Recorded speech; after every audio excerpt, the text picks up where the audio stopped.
तुम सब लोग जल्दी से बताओ एक बार कैसी चल रही है तैयारी। यही की जो आपकी जर्नी है, 3 हफ्ते क्या अपना ऑलमोस्ट 4 हफ्ते हो गए हैं अब तो, है ना। 1 महीना लगभग इनफैक्ट पूरा ही हो गया है तुम्हारा। 8 तारीख को बैच शुरू हुआ था, 1 महीना हो गया है। कैसा लग रहा है आप लोगों को 1 महीने की जर्नी खत्म करने के बाद?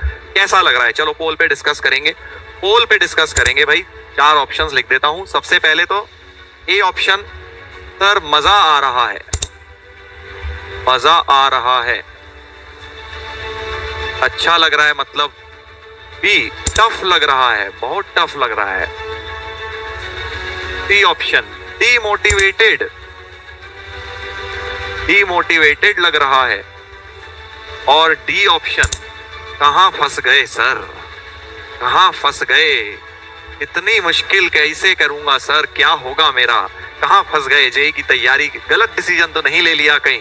चलो जल्दी से बताएं एक बार पोल पे क्या लगता है आप लोगों को। देखते हैं, देखते हैं। कोई प्रॉब्लम नहीं है, अपना जो लग रहा है लगाओ। ये नहीं कि भाई जबरदस्ती मजा ही लिखना है आपको। अगर आपको बहुत टफ लग रहा है तो टफ भी लिख दो। अगर आप बहुत ज्यादा डिमोटिवेटेड फील कर रहे हैं वो भी कर लीजिए। फंस गए हैं, कहाँ फंस गए लग रहा है, अरे भाई बड़ी मुश्किल है, इतनी सारी पढ़ाई कैसे करेंगे सर। एक चैप्टर में ही आपने उतना पढ़ा दिया जितना 10वीं की पूरी मैथ्स में, जितने कॉन्सेप्ट 10वीं की पूरी मैथ्स में नहीं थे उससे ज्यादा तो आपने 1 में करा दिया। ऐसा भी लग सकता है। ठीक है, देखते हैं, देखते हैं भाई क्या बोलते हैं। मोस्टली लोग ए अभी बोल रहे हैं, आई थिंक। हाँ, ए अभी बोल रहे हैं, ऐसा मुझे लग रहा है, मेरा उम्मीद है। चलो अपनी उम्मीद बताऊं। मेरी उम्मीद जो है वो ये है कि ये आएगा 60% से 65%, और टफ लग रहा है आएगा 15%, डीमोटिवेटेड आएगा 10%। ठीक है, बाकी 1-2% का एरर तो तुम्हारे कहां फंस गया में आ जाएगा। ये 70% आएगा रैदर। चलो देखते हैं, लेट्स सी। ओहो हो, थोड़ा सा गलत हो गया, मेरी तुक्केबाजी थोड़ी गलत हो गई। एक्चुअली इसके 5% इस पे चले गए और इसके भी 5% इस पर चले गए। चलिए, तो 80%, 81% लोगों को मजा आ रहा है। ठीक है, तो इसका ये मतलब नहीं है कि बाकी लोगों बेकार हैं या वो गलत कर रहे हैं, नहीं बेटा। अगर आपको टफ भी लग रहा है ना, 11% लोगों को टफ लग रहा है, ठीक है, तो आपको कोई दिक्कत नहीं है। पहले तो ये समझो कि मुझे भी बहुत टफ लग रहा था जब मैंने जेई की तैयारी शुरू करी थी। पहला महीने की स्टोरी मैंने तुम्हें बताई थी कि भैया मेरा क्या हाल था।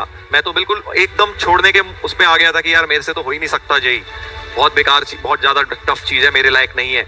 बट मैंने गिव अप नहीं किया था, बस अपना 100% देता रहा था। तो आप लोगों से भी मैं एक ही चीज बोलूंगा, जो भी लोग बी, सी या डी में है, देखो सी वाले तो डिमोटिवेट जो हो रहे हैं बेटा, इसका मतलब सही बताऊं तो अगर तुम अभी से डिमोटिवेट हो गए ना, तो इसका मतलब तुम्हारे अंदर जो जुनून था ही नहीं, जुनून था ही नहीं बेटा। जो सी ऑप्शन वाले हैं आप, मतलब मैं ये बोलूंगा, even if you are in B और D, that is still better. C में तो डिमोटिवेट होने का मतलब ये है कि तुम्हारे अंदर उतना जुनून था ही नहीं कभी से करने का। क्योंकि अगर तुम 1 महीने में डिमोटिवेट हो गए तो फिर तो इसका मतलब अंदर उतनी आग लगी ही नहीं थी। उस लेवल से हमने सोचा ही नहीं था कि हाँ यार हमें करना है ना। तभी तो इतनी जल्दी डिमोटिवेट कौन होता है? जिसके अंदर मोटिवेशन की कमी थी, है ना। वही तो हो सकता है भाई 1 महीने में। खुद ही बताओ, खुद ही बताओ। तो जो लोग डिमोटिवेटेड है बेटा, पहले तो अपने अंदर ये बात सोचो कि तुम करना क्या चाहते हो। अगर तुम IIT जेईई क्लियर करना चाहते हो तो अंदर से वो एक स्ट्रॉन्ग फीलिंग आनी चाहिए। तो ये जो लोग हैं 4% लोग डिमोटिवेटेड वाले, कम ही लोग हैं, बहुत ज्यादा नहीं है, बट स्टिल देखो 2 लोग का भी भला हो जाए मेरी एक बात बताने से तो कोई बुराई नहीं है, ठीक है। और जो लोग बी में है कोई प्रॉब्लम नहीं है बेटा, बी या डी में आप लोग अपना मेहनत करते रहिए, बस मेहनत पर फोकस रखिए, एफर्ट अपना मारते रहिए। आपको धीरे धीरे चीजें आसान लगने लगेगी, आप लोगों को भी मजा आने लगेगा। तो अब जो लोग बी या सी में है, मैं उनकी बातें कर लेता हूँ। यहाँ से आपके पास 2 रास्ते हैं, या तो आप भाई बिल्कुल ही खत्म कर दोगे जेईई की तैयारी क्योंकि आपको टफ लग रहा है, आप मेहनत करनी बंद कर दोगे और फिर आप तैयारी बंद कर दोगे, या फिर आप चैलेंज लोगे। आप चैलेंज लोगे कि हाँ टफ लग रहा है, कोई बात नहीं, बट मैं और एफर्ट डबल करूंगा या एफर्ट डबल करूंगी, और फिर मैं धीरे धीरे चाहिए, बट महीना, 2 महीने, 3 महीने बाद जाके तुम भी यहाँ पर पहुंच जाओगे, ठीक है।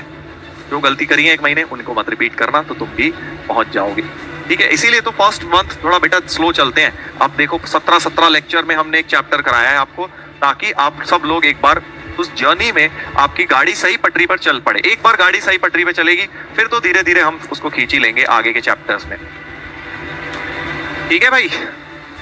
चलिए तो घबराना नहीं है बिल्कुल भी, जैसे कर रहे हो बस उसमें जहां गलतियां करी हैं वो इंप्रूव कर लो, बाकी सब चीजें बिल्कुल ठीक है। धीरे धीरे सब चीजें इजी लगेंगी, मैं तुम्हारे साथ हूँ, सभी टीचर्स तुम्हारे साथ हैं, कोई घबराने वाली बात नहीं है, ठीक है।